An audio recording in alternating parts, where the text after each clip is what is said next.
Hello and welcome everyone back to the USA Powerlifting Pro Series event, our inaugural event here. My name is Leo Bonet, national referee in USA Powerlifting. I'm actually joined here by world champion and USA Powerlifting professional, Solana Lewis. Solana, how you doing? I am doing pretty good, and I'm super excited about today. And over here we actually have Kathy Mark Steiner, noted USA Powerlifting legend. Kathy, how are you? I'm incredibly excited to be here because this is the first of our pro series for USA Powerlifting. We're going to be kicking it off. We're going to be setting a new standard. I know the athletes are excited about having a pro series. So we've got some outstanding lifting coming up ahead of us. You've already talked about some of the lifters, and we are only about 5 minutes away from the first athlete on the platform. So let's get started on talking about how this meet is structured. Leo, you want to take it away? Absolutely. So earlier, for the people that didn't join us for the pre-show, we talked a little bit about the Pro Series format. And the Pro Series format is actually a completely new thing here we're trying for USA Powerlifting. And the USA Powerlifting Pro Series itself, it's in its infancy. This is the first of its kind. We're setting the standard. Everything we're doing here is brand new. And actually, the best part about everything is now we're in a place where we don't have weight classes or weight divisions, anything like that. We're going by good lift coefficient score.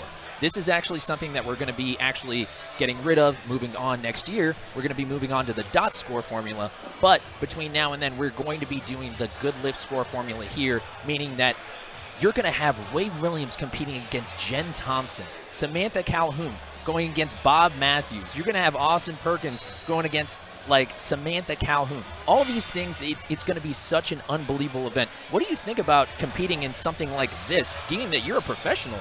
Solana, tell us about it. I will say this is pretty exciting because it's nice to take away the stress of having to cut if you choose not to cut, right? When going by weight class, when it comes to elite level lifters, typically you're trying to train a bit heavier, and then you compete at a little bit of a lower weight, so you do a cut and then you weigh in, and that is a big stressor, recomping before you go out on the platform. So that stress is taken away. You can just go in, whatever body weight you're in, and compete and do the best you can. I think that's a better chance for you to actually do what you've done in training on the platform.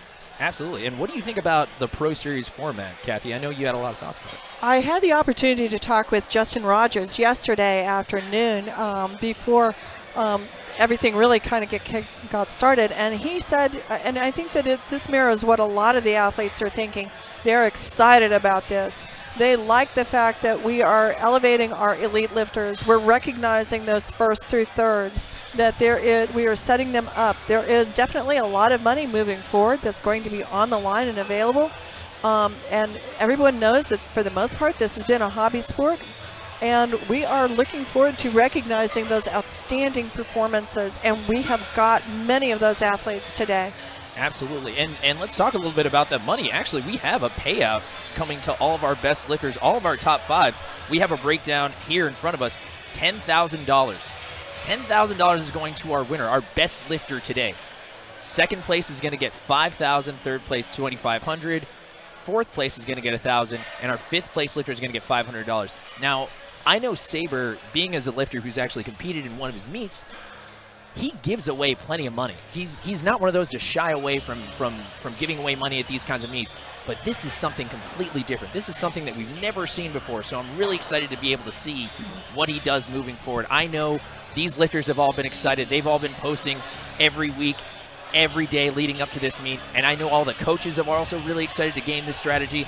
We talked earlier actually about it, talking about the game strategy of this time you're actually competing against other elite lifters not in your class, so you're actually going to have to game how you're going to pull your third deadlift against a David Wilson, against a Daniel Clements, who otherwise they're 3 or 4 weight classes apart from each other, but now not anymore. Now it's all back down to the formula. So really, how do you guys think this is going to change the strategy for a lifter? So I think that it's going to definitely play into the fact of it's not always the strongest, it's who has the highest total to get that coefficient, which means the most number of successful lifts. An 8 for 9 might take you out of the money. 9 for 9 will keep you in. A 7 for 9, that might also be an issue. So you've got to choose your lifts well. So Solana, what do you think going into like first versus second versus third attempts. What do you think how that might change your decisions? Yeah, so I mean, when it comes to big level meets, you typically don't see people missing their first attempts. But it should be something that you can do for probably like a triple. Something that's really easy to get you on the board, keep you in the meets, right? And then as you are moving up in your attempt selection, you want to be strategic. So attempt number 2, maybe something that we have done already. And then the third attempt, you're really trying to capitalize on that total. That third attempt is so important because that's what's going to build your total for your actual